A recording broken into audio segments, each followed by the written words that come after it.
Morning, St. Alphonsus and friends, redemptorists and relatives who are joining this conversation that we continue to sponsor here at St. Alphonsus. This conversation about growing in authentic spirituality. I hope you feel as I did that we had a good week last week. We covered a lot of ground. Hopefully it was helpful so that it could help you, as it helped me, put the discussion of spirituality into some sort of context that goes beyond what perhaps we traditionally hear or traditionally think. Continuing this week, what I would like to do is to continue to help you connect with your own human experience, because it is in human experience that we encounter our spirituality, that we encounter the divine, that we encounter the sacred. It's not something that happens in our head. It's not something that happens as a part of our imagination. It's something that happens within our human experience. And the incarnation of Jesus teaches us the importance of human experience. There was a time, as I referenced quickly last week, within our understanding of who we are as spiritual beings, the human beings attempted to get away from the human body. They tried to master it. They tried to claim it. They tried to conquer it. Somehow believing by doing that they were becoming more spiritual. My thinking is that they probably just came more cranky, more upset, more dissatisfied. Because what they were doing was they were beating into submission the very experience, if you will, that they needed in order to encounter God. There's a difference, I think I can explain it this way. Let's think about something that's very, very simple to accomplish. Let's contrast it as simply an idea or as a human experience. And let's just choose a sunset, a wonderful sunset. And let's say that you have the best writer in the world, whatever your favorite writer is. Could be fiction writer, nonfiction writer, sports writer, any type of writer that you like, and have them use all of their talent and all of their ability to describe to you the wonderfulness of a sunset, a particular sunset. All the different colors, the hues, the smell of it, the taste of it, if you will, the feel of it, the experience of a sunset. And as wonderful as that experience is, now take exactly the same sunset, get rid of all the words, and put yourself smack in the middle of the sunset. And what's the difference? The difference is amazing. The difference is impossible to explain. It can only be experienced. The difference isn't not that the person who is writing about the sunset hasn't used all of their skill and all their ability to tell you how wonderful it is. But it pales in comparison, if you will, to actually standing there in the midst of wherever you are and experiencing the sunset itself. That's spirituality in a nutshell, not sunsets, experience. It's one thing to be thinking about spirituality as something that happens just in your head, ideas. But it's something else to experience spirituality within your own human experience, within your authentic self, how you feel, how you taste, how you smell, how you imagine, how you create. Those are the tools that God has given you in order to experience the sacred, in order to experience the divine. And part of growing in a sense of spirituality is learning how to embrace your humanity. And that means embracing not only your strengths, which all of us like to embrace, but it also means embracing your weaknesses. It means not only embracing your convictions, which in spirituality is not necessarily a good thing, but it's also embracing your questions, your fears, your anxieties, your vulnerabilities. And that's where you will discover the presence of God in a way that is extremely powerful. We brought up yesterday, or Friday when we met, one example of two people who experienced God in their humanity. And those people, of course, were Abraham and Sarah, the ancestral people of our faith. And they experienced the fullness of the revelation of God exactly as they were. God came to them in a way that they could accept and understand and appreciate. And that's one of the first lessons that we learn in our first connecting points, that when you try to connect with God, when you try to make yourself aware of God, when you try to make yourself aware of the presence of God, you will discover God in a way that you are most comfortable, in a way that you are most familiar, because that is how God will be revealed to you. But as you grow, and as you develop, as you mature, your experience of God, your idea of God changes and it matures. And so the God perhaps that you have when you're 6 or 7 or 8 years old is certainly not the God that you have when you're 15 or 16 years old. It's certainly not the God that you have when you're 40 years old, or by the time you get to my age in the 60s. It's not the same God at all. It's completely different, as it should be. I sometimes chuckle in a good sense, not in a judgmental sense.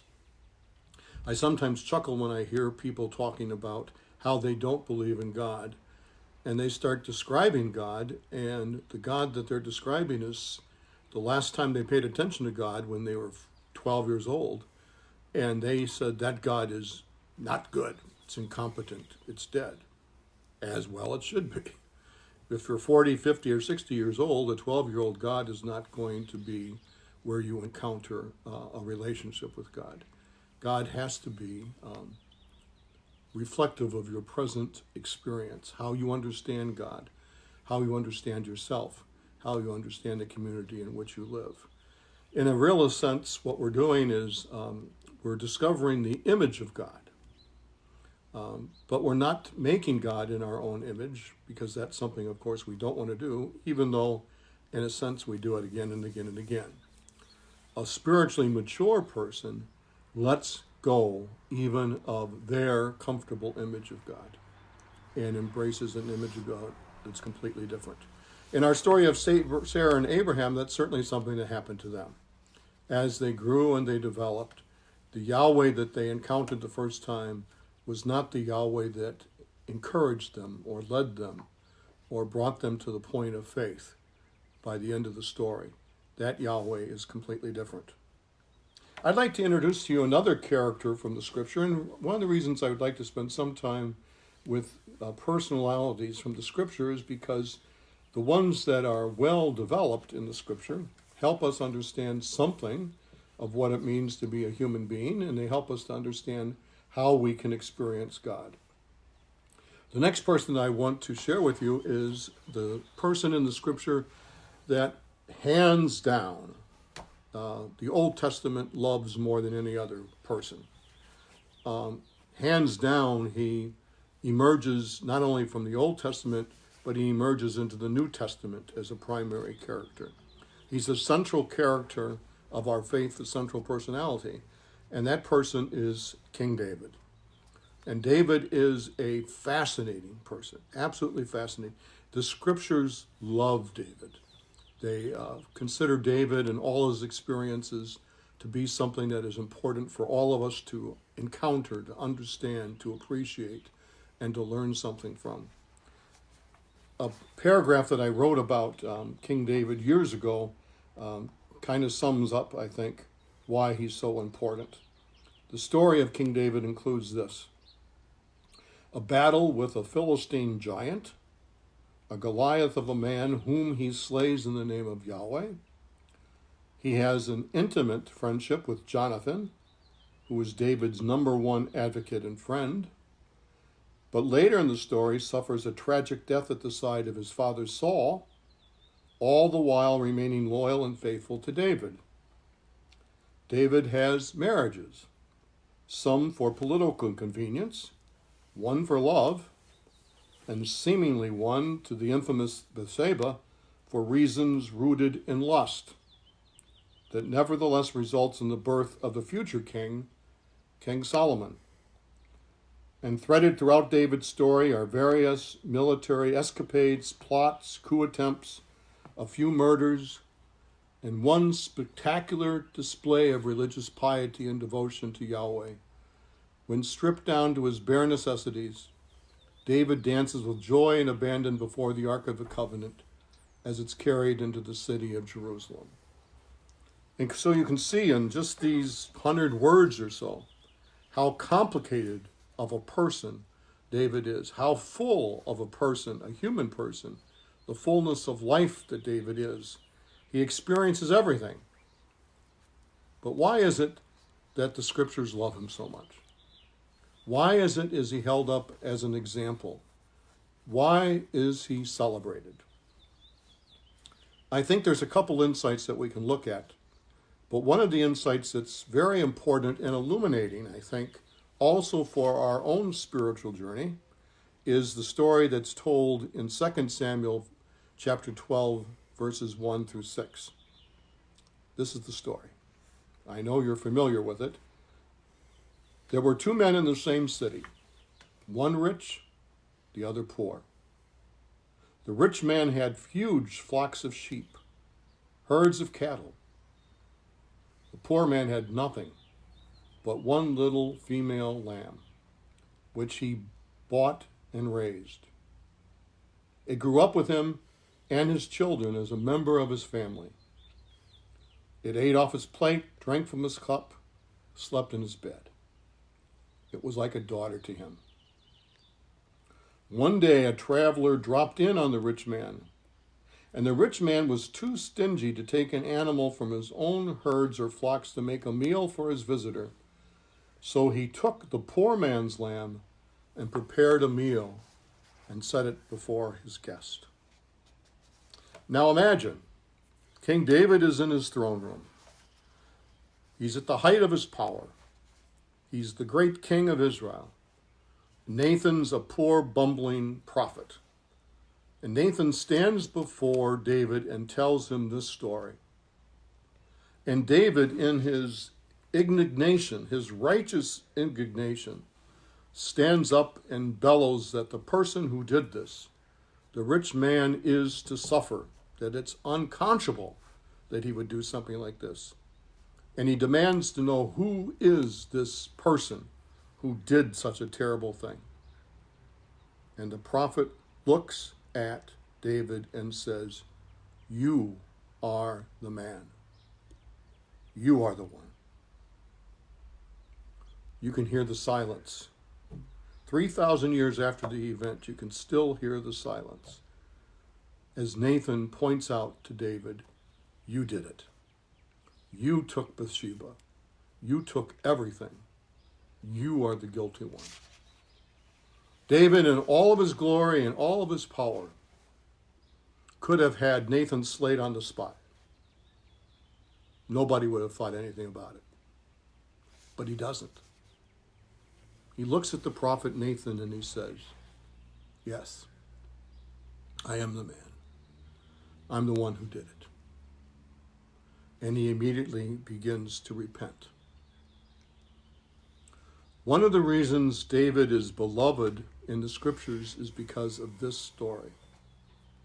Because he had the courage and the vulnerability, and he enjoyed an intimacy with Yahweh, that he could be so truthful, that he could stand before his court, he could stand before the prophet, he could stand before Yahweh and admit that he was wrong, that he had made a bad choice, that he was guilty of sin.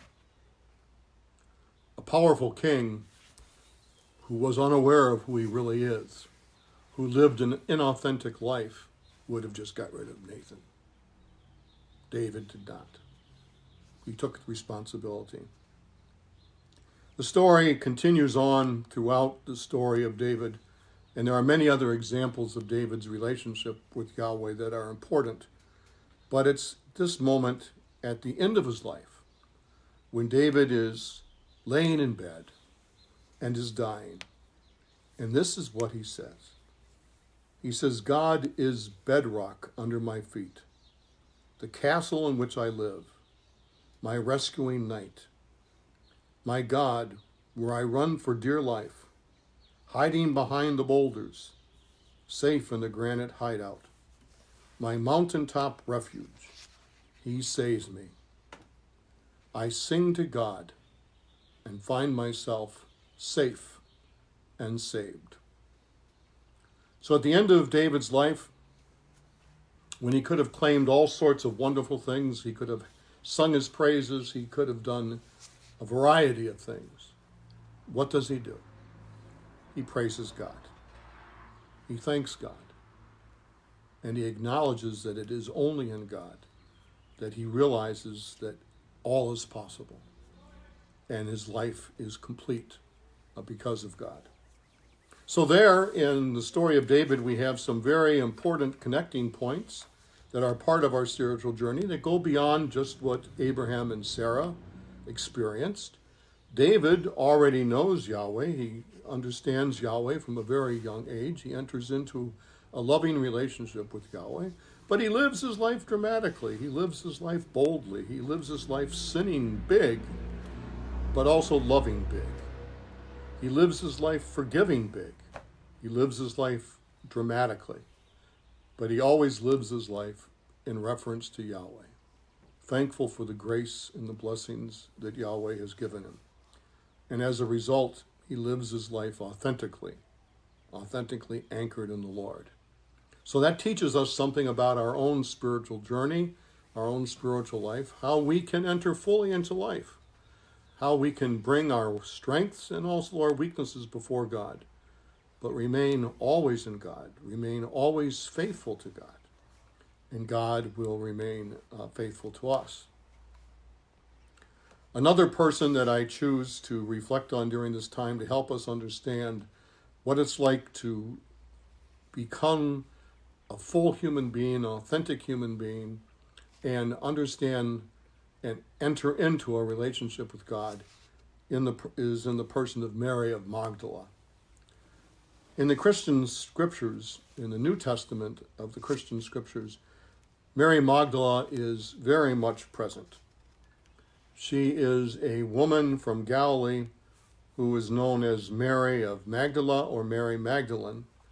And in the first reading, sometimes of her story, we might not completely understand her importance.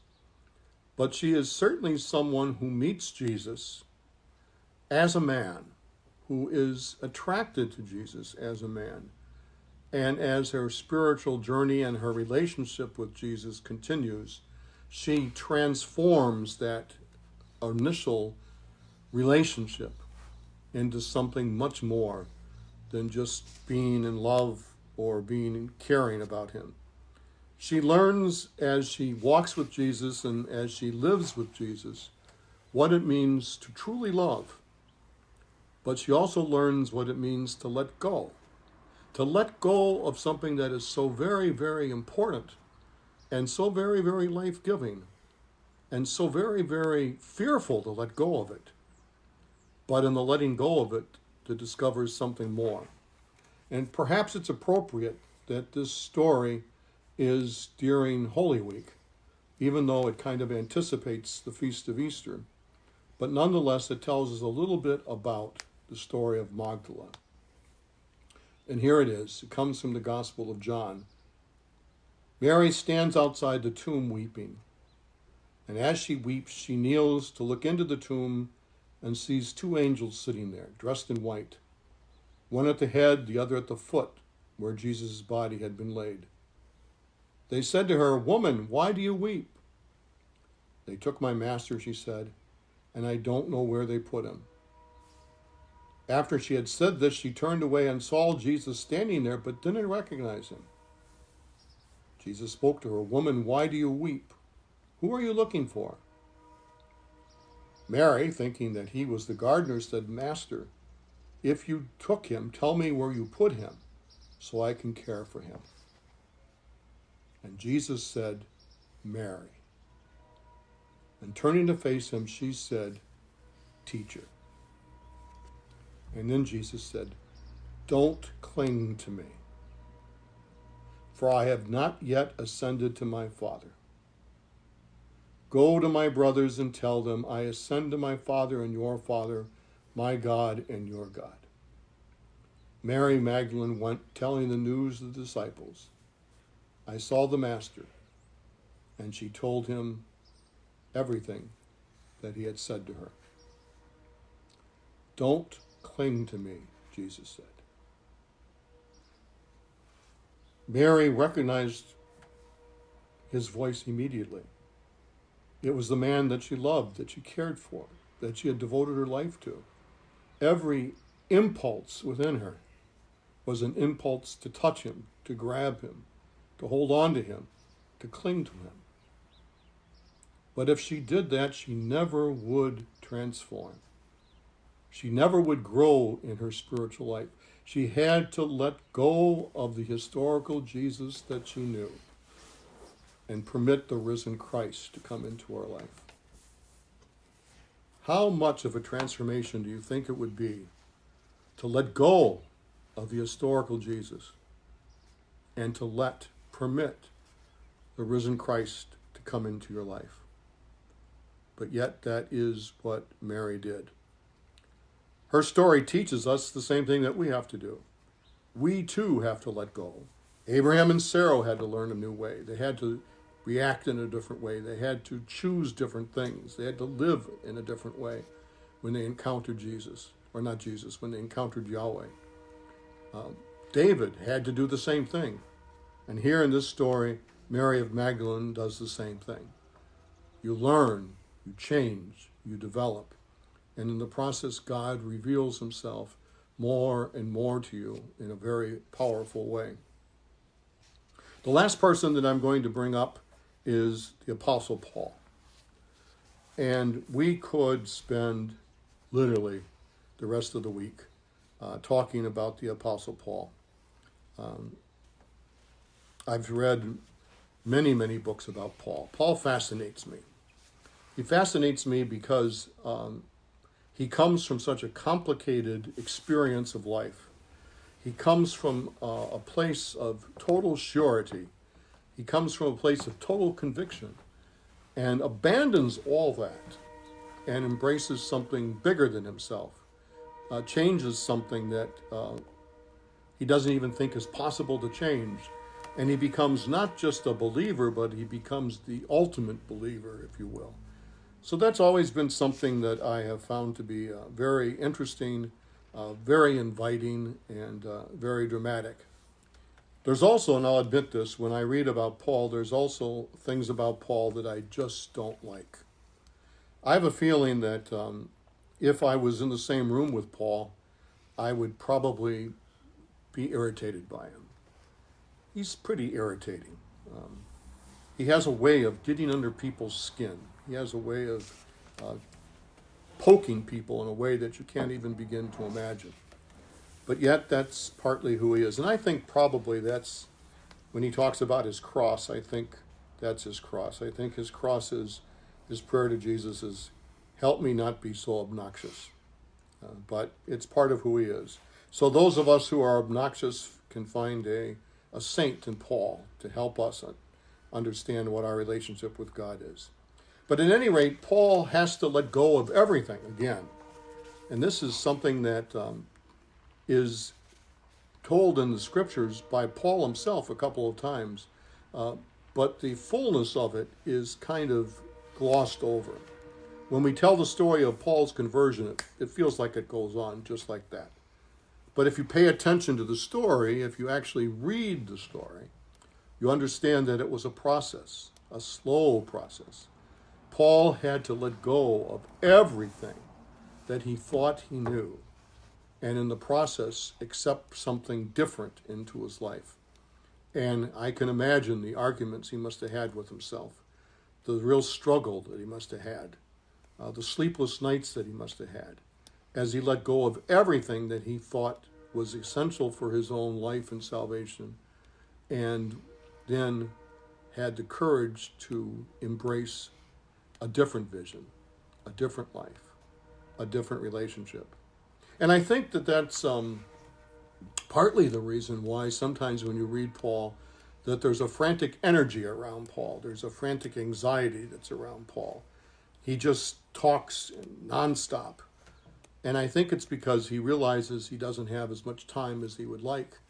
And at the same time, he's just so filled with enthusiasm for what he's experienced that he can't wait to tell you, and he can't wait to share with you. But at any rate, we understand in Paul the experience of moving from something that you are convinced that you need to embracing something that perhaps you don't even know that you need. And in the process, you come to a real change in your life. I think Paul teaches us not only theology. It would be terrible to just leave Paul's experience as a theological experience. I think Paul teaches us something about trust also. But the point that I would like to leave with you this morning is he also teaches us something about intimacy. Intimacy with Jesus and intimacy with his relationship with the Lord. And I think it be found in that famous passage of 1 Corinthians chapter 13, verses 4 to 7. I think it's descriptive of Paul, but perhaps it's also descriptive of each and every one of us. Love never gives up. Love cares more for others than for self. Love doesn't want what it doesn't have. Love doesn't strut, doesn't have a swelled head, doesn't force itself on others, isn't always me first, doesn't fly off the handle, doesn't keep scores of the sins of others, doesn't revel when others grovel, takes pleasure in the flowering of truth, puts up with anything, trusts God always, always looks for the best, never looks back, but keeps going to the end. I think that's a descriptive of Paul's ongoing relationship with Jesus, the fullness of Jesus' life and love that takes root in Paul's life and changes him and helps him to connect with something bigger than himself. And in the process of connecting with something bigger than himself, to become aware of who he is.